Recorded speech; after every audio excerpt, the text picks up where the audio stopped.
개역개정으로 같이 한번 읽어보겠습니다. 사도행전 1장 15절부터 2장 13절까지의 말씀입니다. 1장 15절 제가 먼저 읽습니다. 모인 무리의 수가 약 120명이나 되더라. 그때 베드로가 그 형제들 가운데 일어서서 이르되, 형제들아, 성령이 다윗의 입을 통하여 예수 잡는 자들의 길잡이가 된 유다를 가리켜 미리 말씀하신 성경이 응하였으니 마땅하도다. 이 사람은 본래 우리 수 가운데 참여하여 이 직무의 한 부분을 맡았던 자라. 밭을 사고 후에 몸이 곤두박질하여 배가 터져 창자가 다 흘러나온지라. 이 일이 예루살렘에 사는 모든 사람에게 알리어져 그들의 말로는 그 밭을 아겔다마라 하니 이는 피밭이라는 뜻이라. 시편에 기록하였으되 그의 처소를 황폐하게 하시며 거기 거하는 자가 없게 하소서 하였고, 또 일렀으되 그의 직분을 타인이 취하게 하소서 하였도다. 이러함으로 요한의 세례로부터 우리 가운데서 올려져 가신 날까지 주 예수께서 우리 가운데 출입하실 때에 항상 우리와 함께 다니던 사람 중에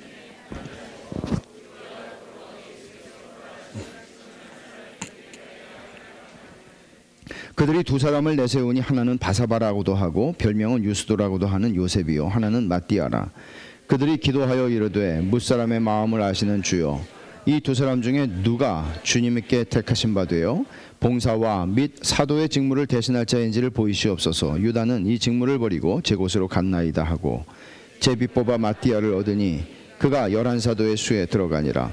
오순절날이 이미 이름에 그들이 다 같이 한 곳에 모였더니 호련히 하늘로부터 급하고 강한 바람 같은 소리가 있어 그들이 앉은 온 집에 가득하며 마치 불의 혀같이 갈라지는 것들이 그들에게 보여 각 사람 위에 하나씩 임하여 있더니 그들이 다 성령의 충만함을 받고 성령이 말하게 하심을 따라 다른 언어들로 말하기를 시작하니라.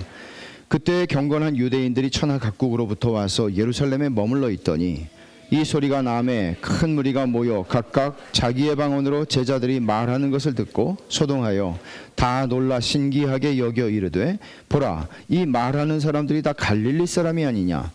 우리가 우리 각 사람이 난 곳 방언으로 듣게 되는 것이 어찌 됨이냐? 우리는 바데인과 메데인과 엘람인과 또 메소보다미아, 유대와 갑바두기와 본도와 아시아, 부르기아와 밤빌리아, 애굽과 및 구레네에 가까운 리비아 여러 지방에 사는 사람들과 로마로부터 온 나그네 곧 유대인과 유대교에 들어온 사람들과 그레데인과 아라비아인들이라. 우리가 다 우리의 각 언어로 하나님의 큰 일을 말함을 듣는도다 하고 다 놀라며 당황하여 서로 이르되, 이 어찌 된 일이냐 하며 같이 봅니다. 또 어떤 이들은 조롱하여 이르되 그들이 세술에 취하였다 하더라. 아멘. 우리가 자기 자신을 인식하는 거 굉장히 중요하죠. 정체성이라고 그러잖아요. 근데 교회가 스스로를 어떻게 인식하느냐 하는 건 굉장히 중요합니다. 근데 제가 생각해 볼 때 교회인 우리가 교회가 무엇인지를 제대로 그 영광스러움과 그 능력과 그 성질을 우리는 잘 모르지 않나 하는 생각이 듭니다. 역사를 보면 강대국의 흥망성쇠라고 하는 책도 있지만 사실 역사는 수많은 왕국들이 일어났다가 쓰러져 갔고요, 수많은 나라들이 왕성해졌다가 쇠잔해지는 그러한 일들로 역사는 채워져 있습니다. 과거에 세워졌던 한 왕국이 혹은 과거에 세워졌던 한 나라가 또는 과거에 어떤 대단한 위인이 세운 한 조직이 1000년, 2000년 간다, 우린 그런 것을 발견하지 못합니다. 교회 외에는요. 그럼 교회는 탁월한 지도자인 예수 그리스도께서 세우신 조직이기 때문에, 그의 나라이기 때문에 이렇게 강성한 것인가? 어떻게 교회를 설명할 수 있습니까? 여러분, 우리는 모르죠. 왜냐하면 지상에 살면 교회는 그렇게 영광스러워 보이지 않습니다. 킹덤 오브 삼성이 있잖아요. 대한민국에. 킹덤 오브 현대도 있어요. 건물들이 많죠. 대단히 큰 건물들이죠. 그쯤 되면 내가 이 왕국에 속한 사람이구나 하는 자부심을 별로 느끼는 것 같지 않지만 거기 있는 사람들은 여튼 약간 그런 생각들을 할지 모르겠습니다만은, 여러분들이 들어올 때 여러분들은 그런 느낌을 받으십니까? 예배당이라고 하는 이 공간 안에 들어올 때 여러분들은 그런 인식을 받으십니까? 내가 지금 어디를 들어가고 있는, 내가 어떤 존재로, 구경꾼으로 극장 들어가는 거 말고요. 여러분들이 야구 경기장에 들어가는 거 말고요.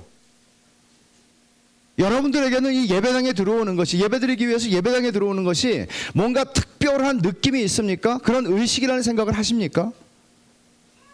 저는 우리가 우리 자신들에게 물어봐야 할 질문은 이거라고 생각합니까? 이거라고 생각합니다.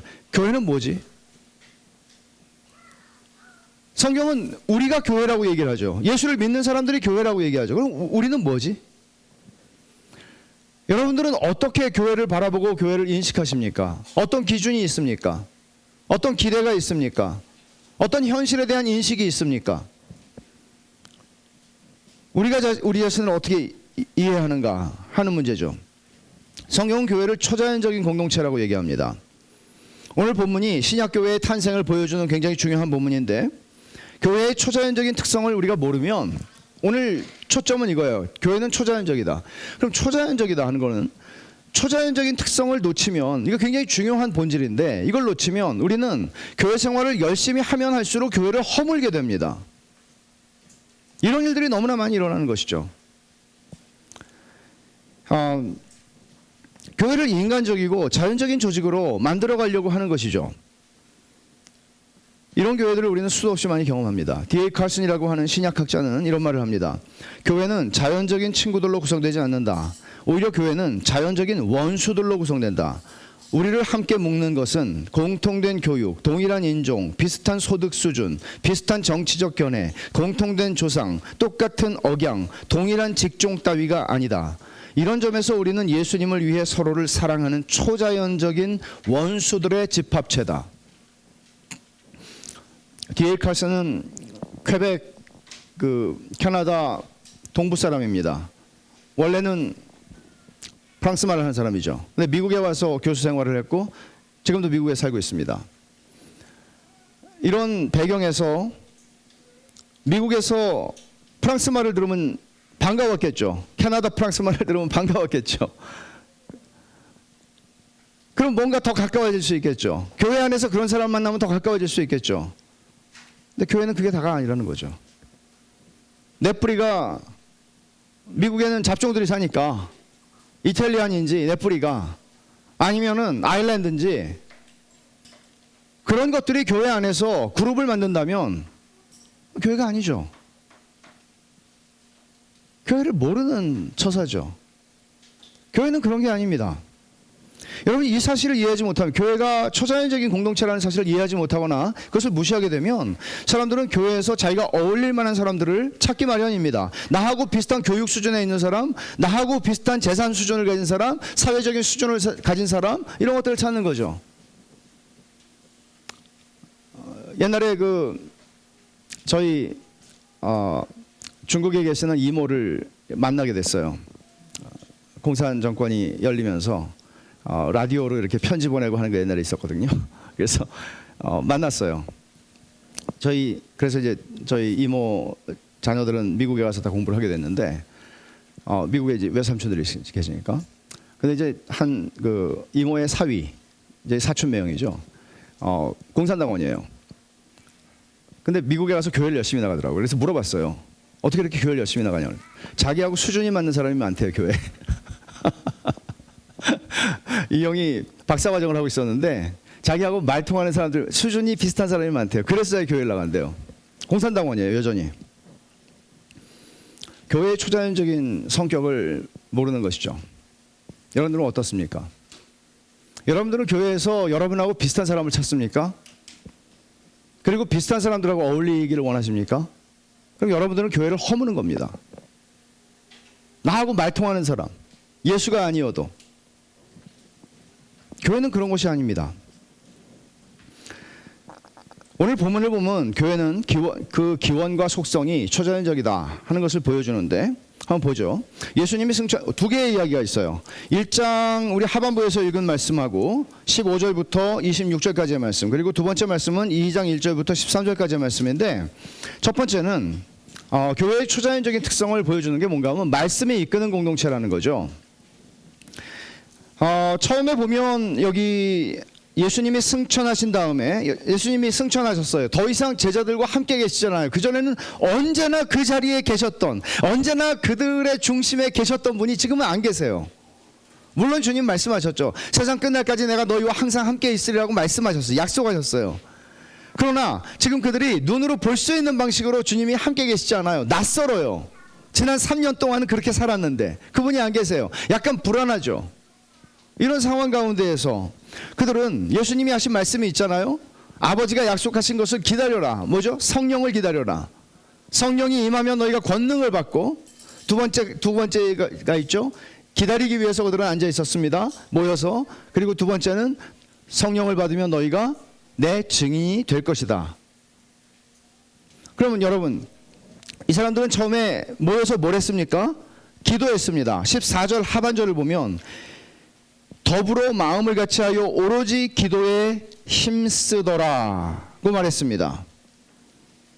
아버지가 약속하신 걸 달라고 그들은 기도하며 기다렸습니다. 이게 아마 이 공동체가 어떤 성격을 가졌는지를 보여주고 싶어하는 누가의 첫 번째 강조점이죠. 그들은 기도하는 사람들이었다. 그런데 조금 더 나아갑니다. 15절부터 보면 그들은 말씀이 이끄는 공동체였다는 사실인데, 기도하던 중에 베드로가 일어서서 말을 시작합니다. 한 120명 정도 됐어요. 베드로가 일어나서 말을 하는데, 생각해 보세요. 베드로가 한 40일 전에, 한 4, 50일 전에 예수님을 배신했습니다. 부인했습니다. 다 알아요. 그전에는 베드로가 나서서 뭘 할 수 있는 사람이었지만, 사실은 베드로가 이렇게 나서는 거는 쉬운 일은 아닙니다. 그러니까 예수님께서 40일 동안 제자들에게 나타나시면서 부활하신 후에 베드로의 이 실추된 리더십을 회복시켜 주신 건 분명한 것 같아요. 그래서 우리가 요한복음 21장에 보면 너 나를 사랑하느냐, 그리고 내 양을 먹이라, 그렇게 말씀을 하시죠. 어떻든 우리는 이 사건을 보면 베드로가 리더십이 회복이 되었구나 하는 것을 보게 됩니다. 예수님께서는 누가복음 22장에서 이렇게 말씀하셨어요. 베드로가 부인할 것을 얘기하시면서 너 돌이킨 다음에 네 형제들을 굳게 해라, 그렇게 말씀하셨어요. 지금 그걸 지금 하고 있는 거죠. 120명의 첫 성도들이 모인 자리, 이 상황을 한번 조금 더 들어가 보면 40일 전에 예수님이 로마 군인들에게 잡혀서 이튿날 십자가에서 비참하고 잔인하게 처형되는 걸 그들은 봤습니다. 그리고 나서 3일이 지나서 금요일날 그 일이 있었고, 주일 아침에 예수님이 부활하셨고, 부활하신 주님을 그들은 봤습니다. 그리고 40일 동안 그들은 부활하신 주님을 계속해서 주님이 그들에게 나타나셨고, 그들은 주님을 봤습니다. 그런데 주님께서 승천하시고 나서는 늘 그 빈자리가 신경이 쓰이는 거죠. 게다가 또 하나, 빈자리가 하나 더 있습니다. 유다의 빈자리죠. 이것도 낯섭니다. 여러분 어떻게 생각하세요? 유다라고 하는 사람은 본래부터 그런 성향이 있는 사람이었고, 본래부터 사람들이, 제자들이, 그리고 예수님을 따르는 여인들이, 그리고 70 제자의 공동체가 저 사람은 언젠가 배신을 때릴 거다 알았을까요? 천만의 말씀이죠. 주님은 간간히 그런 말씀을 하셨지만 사람들은 그런 것들을 눈치채지 못했습니다. 왜냐하면 예수님이 최후의 만찬 자리에서 하시는 그 정황을 보면 그들은 전혀 눈치채지 못했습니다. 예수님의 이 아주 핵심 공동체인 12사람들조차 눈치를 채지 못했습니다. 유다도 다른 제자들과 함께 하나님 나라를 전파했고 병도 고치고 권세도 행하던 동료였을 뿐만 아니라 그가 재정을 맡은 사람이었죠. 회계였습니다. 이 말은 여러분, 회계 아무나한테 맡기지 않지 않습니까? 물론 계산자라는 사람한테 맡겨야 되지만 믿을 만한 사람에게 맡겨야 합니다. 그런 의미에서 이 사람은 상당한 신뢰를 받고 있었던 사람인 것도 분명해 보입니다. 다만 주님은 아셨죠. 이 사람이 도둑질하고 있다는 것을. 그래서 17절에서 1장 17절에서 베드로는 이렇게 말하죠. 이 사람은 본래 우리 수 가운데 참여하여 12사람 가운데 있어서 이 직무의 한 부분을 맡았던 자라. 그 사람은 열등한 제자가 아니었습니다. 그 사람은 상당한 신임과 존경을 받고 있었던 사람이었습니다. 친숙한 사람이었습니다. 여기에 모인 120명의 사람들이 다 알고 있었고 그리고 그를 다 굉장히 괜찮다고 느꼈을 것입니다. 그런 신뢰를 받던 사람이 예수님을 팔아넘겼어요. 그래서 이 사람들과 여러분 같으면 어떻게 했어요? 야, 나도 지금은 내가 주님을 믿고 있지만 나도 언젠가 이런 식으로 저렇게 배신하는 거 아닐까? 나도 지금 주님을 부인하지 않고 있지만 언젠가 나도 부인하는 거 아닐까? 이런 두려움들, 이런 의심들. 왜냐하면 가룟 유다가 넘어졌으니까 우리는 너무 이렇게 다 알고 있는 상태에서 성경을 읽잖아요. 그러니까 가룟 유다는 원래 그런 사람이었어라고 보지만 실제로 이 사건은 굉장히 놀라운 사건이었습니다. 그럴 만한 사람이 그런 게 아니라는 것이죠. 어쩌면 예수님이 사람들이 생각할 때는 예수님이 가장 신이 많은 사람이 예수님을 팔아넘긴 것이었습니다. 보통 조직 안에서 이런 일이 일어나면요, 리더십에 대한 불신이 생길 수밖에 없고 조직이 와해되는 경우들도 일어납니다. 이런 문제가 발생할 때 그래서 시기적절하게 위기 관리를 하지 않으면 조직은 무너지는 거죠. 그럼 여러분 우리 이렇게 볼 수 있죠. 아, 베드로가 나름의 책임감을 느껴서 조직을 관리하기 시작했구나. 그렇지 않습니다. 그게 바로 우리가 인간적으로 교회를 바라보는 시각입니다. 그렇지 않습니다. 오늘 본문에서는 베드로의 탁월한 리더십을 얘기하는 게 아닙니다. 본문은 이 공동체가 하나님의 말씀이 이끌고 가는 공동체였다는 사실을 보여주는 것입니다. 1장 15절부터 22절에 있는 이 말씀은 베드로가 한 말인데요. 베드로의 설교가 전부 11개가 나와요. 사도행전에. 아주 짧고 때로는 긴, 2장에선 긴 거가 나오죠. 근데 이 설교 가운데 첫 번째 설교인데 이 설교를 보면 설교를 베드로가 10분을 했을지 50분을 했을지 모르지만 누가는 요약을 해서 여기 싣고 있는 겁니다. 그러면 베드로의 설교는 철저하게 본문에 근거한 설교였습니다. 그 본문은 뭐죠? 구약성경이죠. 특별히 시편이었습니다. 그는 자기가 그냥 떠오르는 생각들을 기발한, 야, 이거는 나니까 생각할 수 있어, 이런 얘기를 하는 게 아니고요. 베드로는 철저하게 본문에 근거한 설교를 하고 있었습니다. 이게 설교죠. 이렇게 시작합니다. 16절. 형제들아, 성령이 다윗의 입을 통하여 예수 잡는 자들의 길잡이가 된 유다를 가리켜 미리 말씀하신 성경이 응하였으니 마땅하도다. 여러분, 사람들이 관심을 두고 분석하고 싶어 하는 것은 뭔가 하면 어쩌다가 유다는 예수님을 배신했을까? 어디서 그런 못된 마음을 먹은 것일까? 예수님이 그를 섭섭하게 한 것은 도대체 무엇일까? 이런 것들이 그들이 가지고 있는 질문이었을 것이고 그것을 분석하고 싶었을 것인데 베드로는 그런 식의 인간적인 분석을 하지 않고 이 일, 유다가 예수님을 팔아넘긴 이 일은 하나님의 정하신 뜻대로, 하나님이 미리 아셨던 대로, 하나님이 미리 예언하셨던 대로 된 일이기에 너희들은 혼란스러워하지 말라고 말합니다. 굉장히 중요한 얘기죠. 18절과 19절은 괄호로 쌓여 있는데 이거는 베드로가 했던 설교라기보다는 누가가 설명해주고 있는 내용 같습니다. 누가가 이 유다의 죽음에 대해서 독자들을 위해서 설명하는 삽입부죠. 베드로가 시편에 있는 두 구절을 인용하는데요. 시편 69편 25절을 인용해서 말한 것이 20절에 그의 거처를 황폐하게 하시며 거기 거하는 자가 없게 하소서라는 말씀이에요. 시편 69편은 원수들의 공격을 받는 공동체를 대변해서 하나님께 호소하는 기도예요. 그러니까 그 원수들의 거처를 황폐하게 해주세요. 거기 거하는 자가 없을 만큼 그들을 싹 쓸어주세요 라는 기도예요.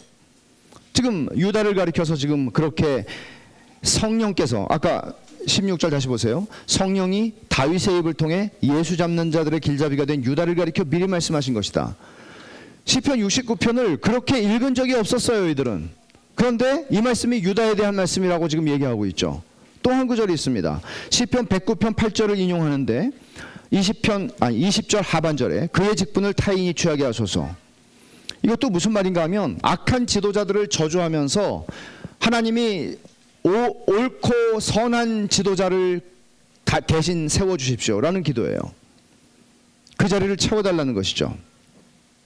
유다의 배신과 죽음이 정해진 하나님이 정하신 마땅한 일이니 의문과 두려움에 쌓이지 마세요. 더 이상 혼란스러워하지 마세요. 하나님이 미리 말씀하셨던 거예요. 지금 베드로 그렇게 말하고 있는 것이죠. 자기의 생각과 자기의 해석과 자기의 기가 막힌 분석을 하는 게 아니라는 얘기입니다. 그리고 제안을 합니다.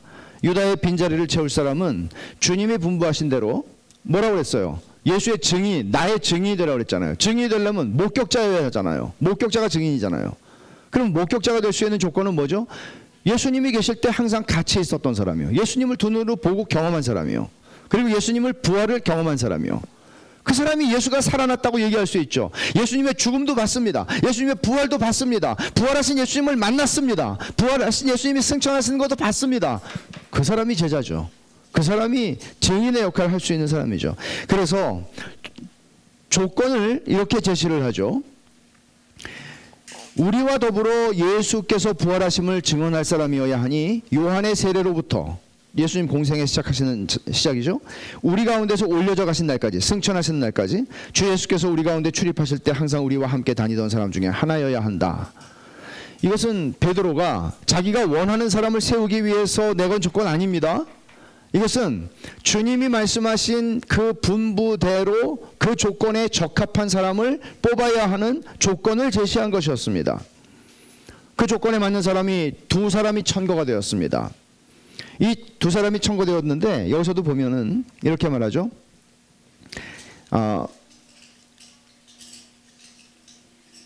23절을 보시면 그들이 두 사람을 내세우니 하나는 바사바라고도 하고 별명은 유스도라고도 하는 요셉이요 하나는 마띠아라.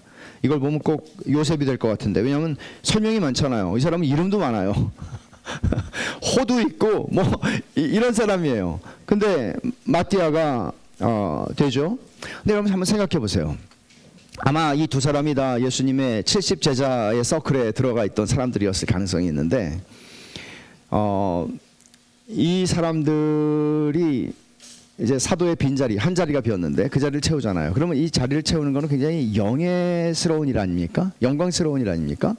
그런데 사실 생각해 보세요. 이 사람들이 정말 그렇게 여겼을까? 물론 그렇게 여겼을 거예요. 그러나 예수님이 얼마 전에 십자가에서 처형됐어요. 그리고 예수님이 하신 말씀들을 보면 우리도 이 땅에서는 예수를 따라가려면 십자가를 져야 돼요. 근데 십자가를 지는 선봉에 서는 사람이 사도예요. 그러면 마띠아든지 아니면 요셉이든지 누가 되든지 간에 그것은 죽음의 길이에요. 물론 이들은 내가 뽑히지 않으면 나는 주님을 멀리서 그저 내 거 다 챙기면서 주님 따라가도 되겠지라고 생각하지는 않았을 건 분명합니다. 그러나 이 자리는 영예스러운 자리만은 아니었다는 것입니다. 근데 이런 모습들을 보면 이게 교회거든요. 오늘날 이제 가을 이제 9월 10월 총회 시간이 왔죠. 교단마다 총회를 합니다. 수억을 씁니다. 총회장 되려고 수억을 씁니다. 우리 교단 얘기하는 겁니다. 기가 막힌 일이죠. 이게 얼마나 타락한 것입니까? 여러분, 거꾸로 가고 있는 것이죠. 심지어 교회에서도 장로를 투표하면서 표를 얻는 운동을 한다는 얘기를 때로는 듣습니다. 교회를 허무는 것이죠. 그런 사람들이 장로가 되면 교회는 무너집니다. 교회는 시장이 됩니다. 세상과 다를 바가 없습니다. 명예를 넘어서 이것은 죽음을 각오하는 자리였다는 사실을 우리는 기억할 필요가 있습니다. 그들은 두 사람을 놓고 기도합니다. 하나님이 정해주세요 라고 기도합니다. 그리고는 제비를 뽑죠. 이 제비 뽑기 방식은 구약시대에 흔히 행하던 방식이었습니다. 잠언에서도 이런 말씀합니다. 제비는 사람이 뽑으나 모든 일을 작정하기는 여호와께 있느니라. 그러니까 하나님의 뜻을 묻는 하나의 방식이 몇 가지 있었어요. 제비 뽑기라든지 제사장의 그 흉패에 있는 우림과 둠밈이라고 하는 돌을 이용하든지 하나님의 뜻을 묻는 방식들이 있었어요. 근데 제비 뽑기도 그 중에 하나였는데 그래서 이제 너무 과열되니까 돈을 너무 많이 쓰니까 우리 교단에서는 십수년 전부터 제비를 뽑자 이렇게 제비 뽑는 게 성경적이다. 그러나 여러분 제비 뽑기는 오순절 성령 강림 이후에 2장에서 우리가 보게 되죠. 그 이후에는 등장하지 않습니다. 하워드 마셜이라고 하는 신학자는 이렇게 말하죠. 오순절에 성령 임하시기 전에는 이런 방식이 가능했지만 성령이 오신 후에는 성령이 주시는 지혜와 인도를 통해서 분별하고 선택했다. 더욱이 사도들은 이후에 일꾼을 뽑거나 중요한 결정을 내릴 때 그들의 마음 가운데 역사하시는 성령을 의지했다. 따라서 제비 뽑는 것은 더 이상 기독교 공동체가 따라야 할 본이 아니다. 물론 이것은 하워드 마셜이라고 하는 신학자가 얘기하는 것이지만 타당합니다. 그 이후에 문제가 생겼을 때 7사람의 일꾼을 뽑기 위해서 제비를 뽑지 않았습니다. 그 이후에 감독과 집사를 뽑기 위해 제비를 뽑지 않았습니다. 유다의 빈자리를 채우기 위해서 마띠아를 선출한 이야기가 보여주는 게 뭡니까? 탁월한 베드로의 리더십입니까? 아닙니다. 교회는 말씀에 이끄는 공동체라는 사실입니다. 베드로는 철저하게 하나님의 말씀에 근거해서 말을 했습니다. 예수님의 분부에 근거해서 기준을 제시했습니다. 그들은 철저하게 모든 면에서 하나님의 말씀이 그들을 이끌고 간다는 것을 보여주고 있습니다. 사람의 지도자가 자기의 탁월한 견해를 가지고 리더가 되어서 그 조직을 이끄는 게 아니라는 것이죠. 태생부터 그렇습니다. 2장에서 우리는 성령이 오셨다는 사실을 보게 됩니다. 이 신약교회의 탄생의 결정적인 사건입니다. 오순절은 유월절, 초막절과 함께 유대인의 3대 절기인데, 그러니까 이렇게 돼요. 정확하게 하면 유월절이 지나면 유대력으로는 1월 14일 저녁이에요. 그러면 1월 15일은 무교절이 시작이 되는데, 무교절 이튿날은 초실절이라고 그래요. 그날 예수님이 부활하신 날이에요. 그리고 50일, 7주예요. 7주가 지나면 오순절이에요. 근데 오순절은 밀추수를 시작하는 때예요. 그러니까 밀추수를 시작하면서 하나님께 감사하는 시간이 오순절이에요. 그래서 오순절이라는 게 6월절에서 7주를 지나야 된다고 그래서 77절이라고 그래요. 7 곱하기 7, 77이 49. 그리고 헬란 말로는 이게 영어 펜트코스트라고 하는 말이 오순절인데 이게 헬란 말에서 나온 거예요. 펜테콘타, 이게 50이거든요. 그래서 오순절이라고 하는 거는 50일이 지나야 된다. 그런 의미에서 오순절이죠. 6월절로부터. 중요한 거는 뭔가 하면 120명의 길따르미들, 예수의 길따르미들에게 이날 무슨 일이 일어났는가요? 중요한 건 보세요. 그 모인 자리가 다락방이었는지는 모르겠어요. 성전 옆에 한 120명이 모였으니까 성전 옆에 있는 어떤 오픈된 장소였는지는 모르겠는데 2장 1절을 보면 오순절날이 이미 이름에 그들이 다 같이 한 곳에 모였더니 라고 얘기를 합니다. 다 같이 한 곳, 한 열흘 지났죠. 예수님이 40일 동안 나타나다가 승천하셨으니까 한 열흘이 지났습니다. 열흘 동안 그들은 기도하며 마띠아를 뽑았습니다. 그리고 그들은 오순절날 그날도 다 같이 한 곳에 모였더니, 모인다는 것은 굉장히 중요한 것이죠. 모인다는 것은 그런 얘기였어요. 이 오순절 성령 강림 사건은 교회 역사 속에서 때로는 현상적으로는 반복되는 부흥이라고 하는 리바이벌이라고 하는 그런 역사적인 사건들이 있습니다. 1907년에 평양의 장대현 교회에서 그런 일이 있었습니다. 현상을 보면 거의 똑같아요. 성령이 임했고 그 장대현 교회에 앉아있던 모든 사람들이 회개하기 시작했습니다. 그들 가운데 동일하게 하나님의 은혜가 임했습니다. 그리고 민족 복음화가 어마어마한 속도를 내기 시작했습니다. 놀라운 일이죠. 이런 일들은 교회 역사 속에서 여러 군데 여러 곳에서 있었습니다. 중국에서도 있었고요. 선교가 시작된 이래로, 그리고 영국에서도 여러 차례 있었고요. 유럽에서도, 미국에서도 제1차, 제2차 대각성 운동이라고 하는 것들이 있었습니다. 이럴 때 굉장히 많은 사람들이 회심을 하게 됩니다. 1859년에 뉴욕에서 부흥이 일어났을 때에는 심지어 뉴욕 항구로 가까이 오고 있던 배 갑판에서 선원들이 회심하는 역사들이 있었습니다. 믿어지지 않죠? 그런 거룩한 역사가 한 도시를 뒤집는 시간들이 있었습니다. 평양에서도 그랬습니다. 115년 전에. 하나님은 이런 일을 하십니다. 문제는 그 자리에 있지 않은 것은 후회막심한 일이라는 것이죠. 비즈니스가 있어서 그때 일본으로 갔어요.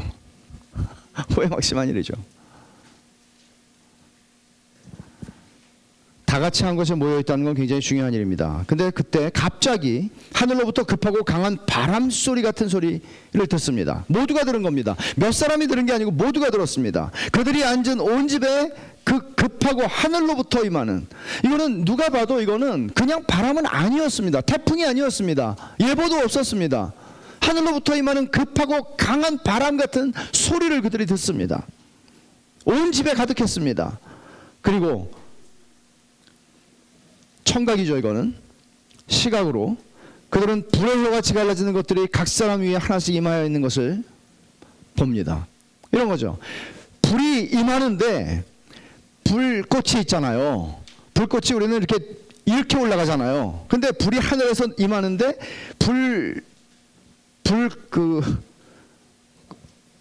그거 뭐예요? 혀라고는 안 하지만 불의 혀 같은 게 다 한 사람 한 사람에게 다 임하여 있는 걸 본 거예요. 120명이. 이거 얼마나 놀랐겠습니까? 얼마나 두려웠겠습니까? 소리도 소리인데 불이 임해서 각 사람 위에 그 불꽃이 임하고 있는 거예요. 이거는 몇 사람이 보는 환상이 아니고요, 몇 사람이 들은 환각이 아니었습니다. 모두가 다 보는 현상이었고 모두가 들은 얘기였습니다. 그럼 보세요. 왜 바람과 불입니까? 바람은 구약 성경에서 성령을 가리키는 단어입니다. 루아흐라고 하는 단어죠. 신약 성경에서는 푸뉴마라고 하는 단어가 있습니다. 헬라어로. 이것도 성령을 가리킵니다. 그럼 여러분, 이 바람이라고 하는 것처럼 하나님의 임재를 설명하는 것은 없습니다. 급하고 강한 바람 소리, 바람으로 하나님께서 임하십니다. 여러분, 에스겔 37장에 보면 에스겔이 한 곳으로 인도함을 받는데 한 골짜기예요. 근데 골짜기에 보면 전쟁이 지나갔는지 죽은 시체의 해골들, 유골들이 아주 널브러져 있습니다. 끔찍하죠. 누가 장사 지내거나 묻어주지도 않은 그 군인들의 시체입니다. 뼈가 다 말랐습니다. 그때 하나님께서 말씀하십니다. 이 뼈들이 살겠느냐?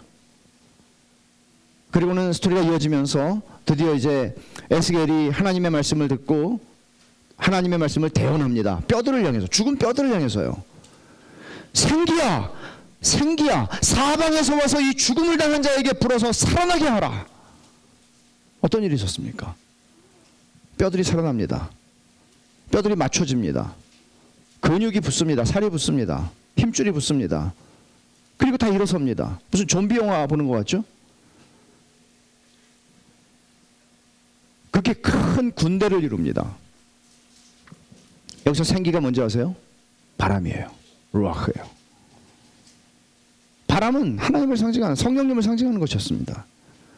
이것은 멀리 교회에 대한 환상이었습니다. 1차적으로는 하나님의 백성이, 유다 백성이 살아날 것에 대한, 회복될 것에 대한 예언이지만 2차적으로는 멀리 교회를 향한 것입니다. 교회가 그렇게 살아날 것이라는 얘기죠. 죽어있는 교회가 살아난다는 것이죠. 불도 하나님의 임재의 상징입니다. 하나님은 불 붙는 떨기나무에서 모세를 부르셨고 하나님께서는 불기둥으로 이스라엘 백성들을 광야에서 인도하셨습니다. 근데 특별히 불은 심판을 많이 상징하거든요. 그러나 생각해 보세요. 그것도 우리에게는 문제가 되지 않는 것은 그리스도께서 우리를 대신하여 십자가에서 하나님의 모든 심판을 받으셨기에 그 불은 우리를 정결하게 하는 불이지 우리를 죽이는 불이 아닙니다. 그 불은 우리를 거룩하게 하는 불이지 우리를 심판하는 불이 아닙니다. 여기까지는 객관적으로 일어난 일이에요. 제자들 자신에게는 어떤 일이 일어났습니까? 그건 보고 들은 겁니다. 근데 제자들의 가슴에서는, 제자들의 삶에서는 어떤 일이 일어났습니까? 4절을 보면 그들이 다 성령의 충만함을 받고 라고 말합니다. 성령의 충만이라는 단어가 나옵니다.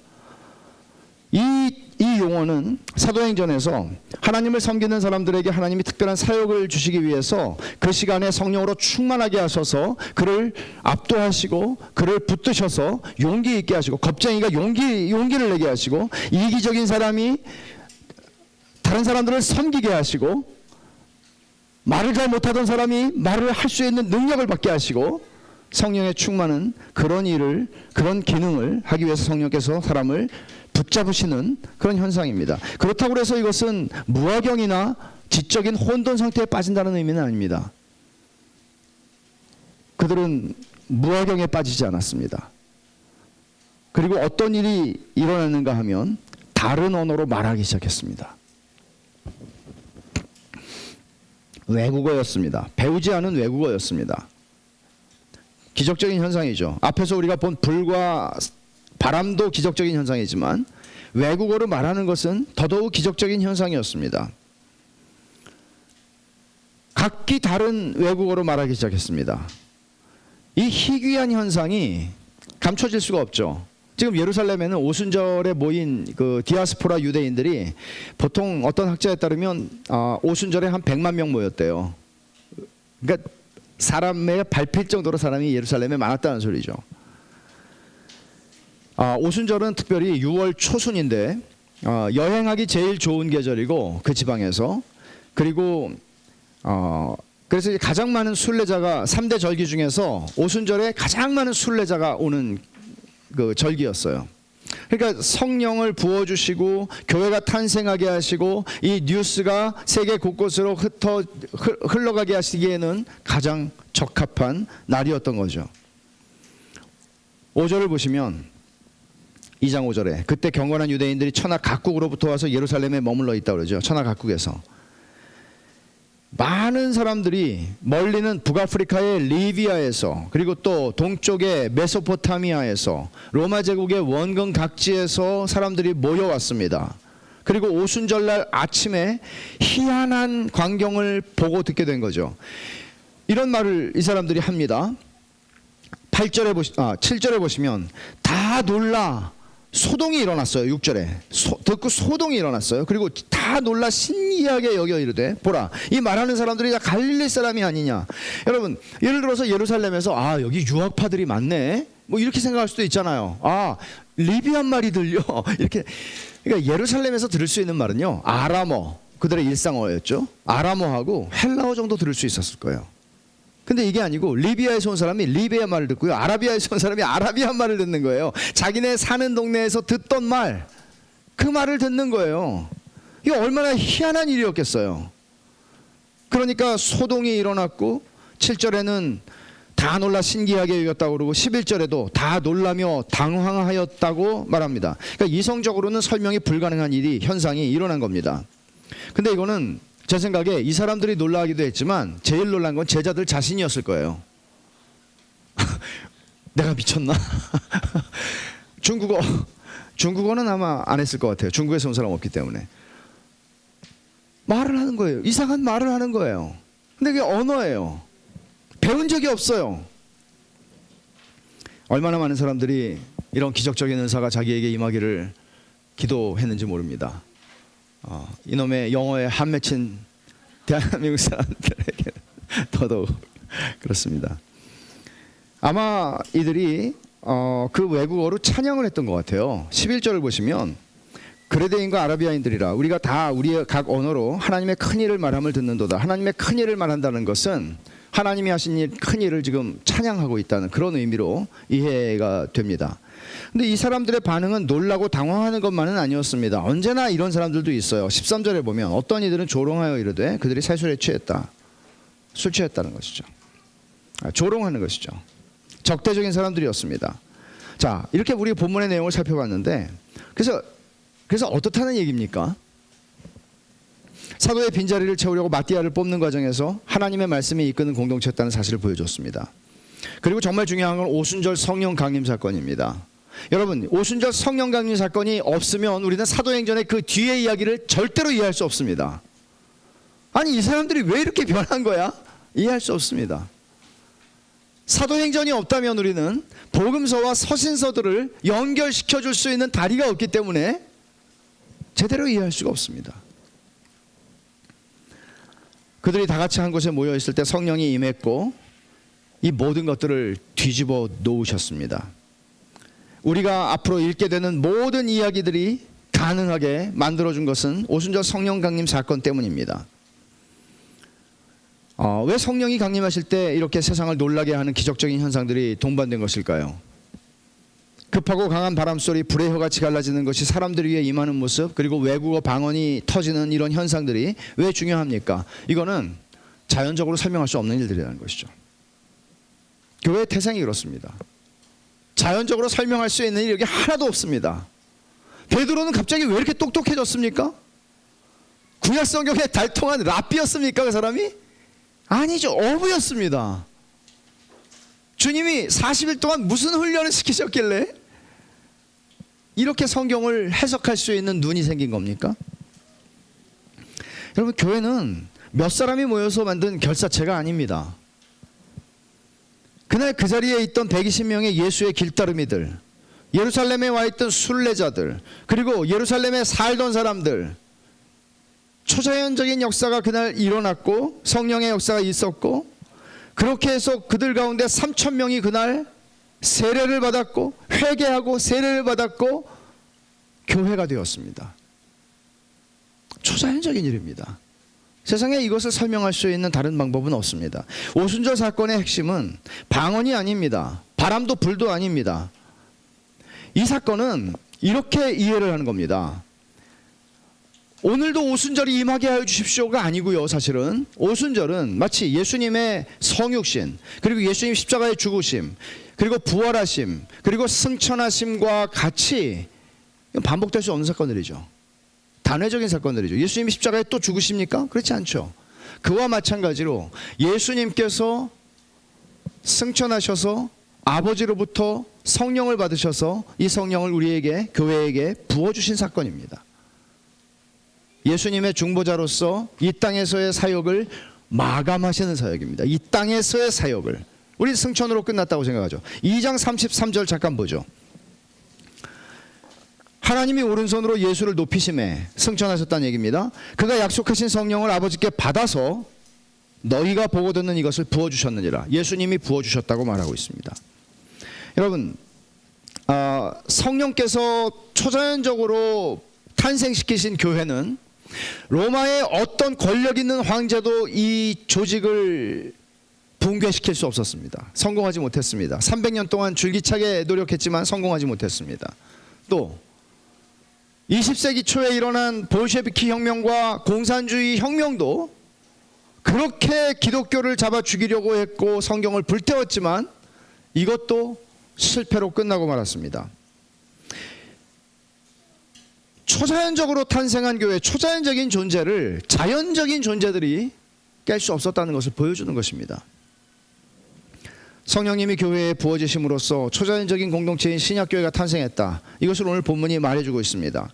성령님이 창조하신 초자연적인 공동체인 교회, 자연적이고 인간적이고 이성적인 판단과 잣대로 평가되거나 측정될 수 없다. 그렇게 하지 마라 하는 얘기입니다. 교회에 온갖 경영 기법들이 들어옵니다. 심지어 교회에서 건축원금을 모금하기 위해서 그걸 전문적으로 하는 회사들이 있습니다. 미국에. 그래서 그 사람들에게 컨설팅을 받으면 이렇게 한 10주 동안 설교를 이런 걸 하고 뭐 이렇게 하라고 얘기를 하죠. 그러면 목표액이 뭐 한 300만 불이다. 그럼 300만 불 나옵니다. 그 사람들이 10% 가져가죠.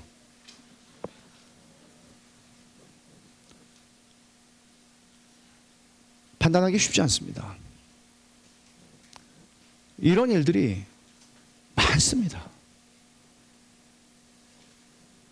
기업에서 CEO들이 당회를 구성합니다.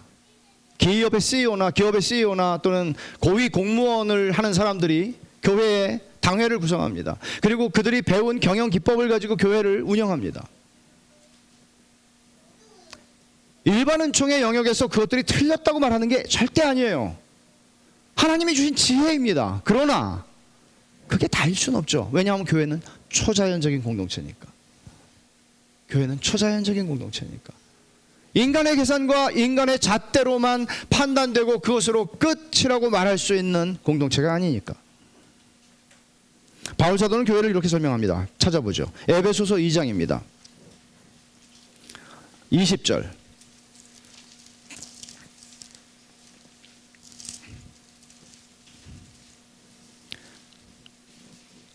에베소서 2장 20절부터 22절을 제가 천천히 한번 읽어보겠습니다. 너희는 사도들과 선지자들의 터 위에 세우심을 입은 자라. 그리스도 예수께서 친히 모퉁이 돌이 되셨느니라. 그의 안에서 건물마다 서로 연결하여 주 안에서 성전이 되어가고 너희도 성령 안에서 하나님이 거하실 처소가 되기 위하여 그리스도 예수 안에서 함께 지어져 가느니라. 교회에 대한 얘기를 하고 있습니다. 교회는 사도들과 선지자들의 터 위에 세우심을 받은 것입니다. 그들의 가르침 위에, 성경 위에 세워졌습니다. 그리스도 예수가 그 중심이십니다. 그리고 그리스도 예수를 중심으로 우리는 다 하나의 돌들이 되어서 성전으로 지어져 갑니다. 22절이에요. 너희도 성령 안에서 하나님이 거하실 처소가 되기 위해서 그리스도 예수 안에서 함께 지어져 가고 있어 라고 말하는 거죠. 이게 교회예요. 여러분, 우리가 지금 이 여정 가운데 있다는 사실을 아십니까? 성령 안에서 하나님이 거하실 처소가 되기 위해서. 하나님이 영이신데 궁궐을 지어놓으면 거기에 거하시겠습니까? 그것은 교회를 자연적인 공동체로 만드는 것이죠. 초자연적인 공동체입니다. 하나님이 거하실 처소가 되기 위해서 예배당을 짓자, 그런 얘기 아니죠. 우리 안에 하나님이 거하시기 위해서 우리가 거룩한 하나님의 자녀들로, 거룩한 하나님의 백성들로 지어져 가고 있는 중이다. 근데 그게 한 사람 한 사람이 성장하는 것이다가 아니라 우리가 함께 이 공동체가 하나님이 기쁘게 거하실 수 있는 성령 안에서 초자연적인 공동체예요. 우리가 지금 그 여정에 있다는 사실을 알아야죠. 그리고 그렇다면 여러분들은 성령 안에서 지금 하나님이 거하실 처소가 되도록 지어져 가고 있는 이 과정에서 성령께서 하시는 그 일에 여러분들은 순종하고 계십니까? 성령께서 지금 하고 계시는 게 뭐예요? 하나님이 거하실 처소가 되도록 우리를 빚어가고 계시는 겁니다. 여러분들은 그런 성령의 뜻을 하나님의 말씀 속에서 발견하고 이 말씀에 이끌려서 자신을 쳐서 복종하며 자기를 부인하며 교회가 되어가고 있는 중입니까? 아니면 여러분들은 여러분들이 가지고 있는 여러분들의 자연적이고 이성적이고 학문적이고 이런 판단과 계산들과 이런 잣대들을 가지고 교회를 보고 교회를 평가하고 교회에 참여하고 있는 것은 아닌가, 우리는 자문할 필요가 있지 않겠습니까? 목사들도 그런 방식으로 교회를 경영할 수 있어요. 그러기 쉽습니다. 경영 서적들을 보면서, 자기개발 책들을 보면서 하기도 하는 것 같습니다. 보면 지혜가 필요하지요. 그러나 그게 다가 아닙니다. 그들은 기도했고요, 그들은 하나님의 말씀에 근거했고요, 하나님의 말씀이 그들을 끌고 가기를 바랬고요, 내 생각에는 이런 게 아니고요, 하나님이 성경을 통해 그렇다고 말씀하시면 우리는 성령을 통해서 그 말씀을 순종하고 따라가는 겁니다. 교회의 정체성은 초자연적인 공동체다, 그런 얘기죠. 여기서 끝나지 않아요. 외국어 방언이 나왔잖아요. 이게 어떤 의미가 있어요? 간단하게 설명하면 고대에 바벨탑을 쌓으려고 하다가 하나님이 언어를 혼잡게 하셔서 그들을 다 나누시죠. 민족들을. 창세기 11장에 일어났던 일이에요. 근데 오늘은 어떤 일이 있어요? 그 반대 현상이 일어나잖아요. 하나님이 언어를 혼잡하게 하셨어요. 근데 그 혼잡하게 하신 언어를 다시 언어로 그들을 묶으세요. 그들 모든 백성들이 자기의 언어로 하나님 말씀을, 복음을 듣게 하세요. 이거 어떻게 설명할 수 있나요? 오순절 아까 말씀드린 것처럼 밀추수가 시작될 때 감사를 드리는 날이에요. 밀추수를 시작하면서 끝내고 하는 감사가 아니에요. 말하자면 교회의 정체성은 초자연적인 공동체라는 거죠. 교회의 사명은 뭡니까? 교회의 사명은 초자연적인 추수를 하는 것입니다. 추수, 영적인 추수를 하는 것입니다. 그 추수가 시작되었습니다. 어떻게 시작됐죠? 41절 한번 보세요. 2장 41절 사도행전.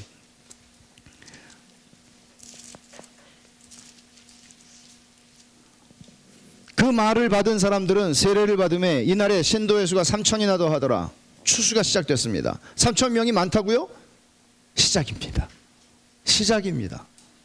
이제 하나님께서는 혼잡케 한 언어를 넘어서서, 민족을 넘어서서 하나님 나라의 복음이 전파되게 하시고 어마어마한 추수를, 극동, 유럽 사람들이 볼 때 극동이죠.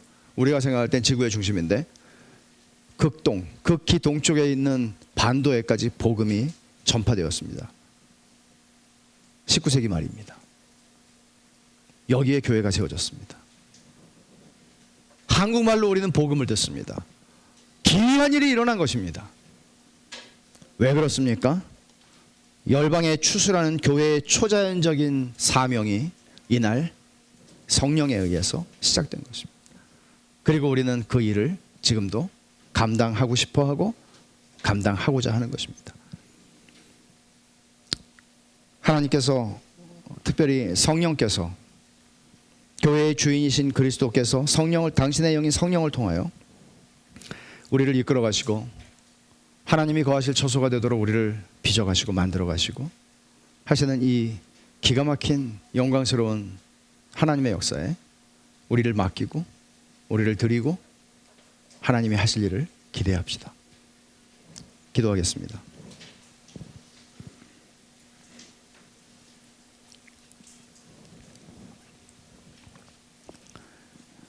여러분, 이 말씀을 우리가 함께 들었는데 잠깐 우리 같이 한번 기도하십시다. 초자연적인 공동체의 본질에 맞게 내가 교회를 바라봤고 교회를 기대했고 그렇게 교회에 참여했나? 한번 돌아보십시오. 혹시 여러분들이 인간적인, 그리고 너무나 이성적인, 그리고 자연적인 그런 것들로 교회를 바라보고 교회가 뭐 이래, 혹은 어떤 이런 생각들을 가지고 있었다면 여러분 회개할 수 있길 바랍니다. 그리고 성령 안에서 하나님이 거하실 처소가 지어져가는 이 일에 첫째는 두려움으로, 정말 나 같은 존재가 도움이 될 수 있을까? 목사로서 저는 그런 두려움이 있어요. 내가 그 일을 방해하는 건 아닌가? 여러분들이 그런 두려움을 가지기를 바라고, 그리고 정말 그 성령의 역사에 동참하기를 원한다고 기도하시겠습니까? 교회는 그냥 여러분들이 주일날 한번 나와서 헌금 내고 예배 드리는 데가 아니에요. 교회는 그런 허접한 게 아니에요. 이건 제 얘기가 아니고 하나님 말씀이에요. 그 영광을 우리 누리십시다. 그리고 주님이 주신 초자연적인 사명을 영적인 추수에 참여하는 교회가 되게 해달라고 우리 같이 한번 기도하겠습니다. 하나님 아버지, 감사합니다. 오늘 주의 말씀을 통해서 저희가 누군지 보게 하여 주신 것을 감사합니다. 저희가 누구인지를 주님 말씀을 통해서 저희들은 초자연적인, 우리 구주 예수 그리스도께서 승천하셔서 아버지로부터 성령을 받으셔서 이 성령을 부어주심으로 교회가 탄생했고, 그리고 하나님 아버지, 그러기 때문에 교회는 인간이 만들어낸 것이 아니고 인간의 이성적인 판단과 자연적인 생각들로 운영될 수 없고, 하나님의 교회는 하나님이 주인이 되시고 하나님의 교회는 머리 되신 그리스도께서 성령 안에서 하나님이 지어져갈 처소가 되도록 저희를 빚으시고 만드시는 하나님, 그것이 교회인 줄 압니다. 아버지 하나님, 성령의 역사에 동참할 수 있도록 하나님의 말씀에 근거해서 이 말씀에 이끌림을 받아서 하나님의 말씀이 이끄시는 대로 저희가 저희 자신들을 순종하고 복종시키게 하시고 자기를 부인하고 십자가를 지고 주님을 따라가는 저희들 되기를 원합니다. 하나님 아버지, 하나님의 성령께서 하나님이 거하실 처소로 저희를 지어시가는 아버지 하나님이 이 일에 저희가 두려움 가운데 참여하게 하시고, 아버지 하나님, 우리가 교회를 함부로 대하지 아니하게 하시고 하나님의 이 거룩한 처소를 아버지 하나님 두려움 가운데 영광스러움으로 참여하게 해주시기를 원합니다. 아버지 하나님, 하나님께서 저희에게 주신 초자연적인 공동체의 초자연적인 사명인 추수의, 영적인 추수에 참여하는 교회가 되게 해주십시오. 아버지, 저희의 물질을 드리고 저희의 노력과 저희의 모든 것들을 드려서 하나님이 추수, 하나님 나라의 복음을 모든 열방 가운데 전하는 하나님의 일을 감당하는 교회가 될 수 있도록 하나님 저희를 축복하여 주시옵소서. 아버지 하나님, 감사합니다. 성경을 통해서 저희가 누구인지를 가르쳐 주시니 감사합니다. 하나님 아버지, 교회는 뛰어난 목사가 이끌어가는 조직이 아니고 탁월한 장로들이 세워져서 그들이 이끌어가는 조직도 아닙니다.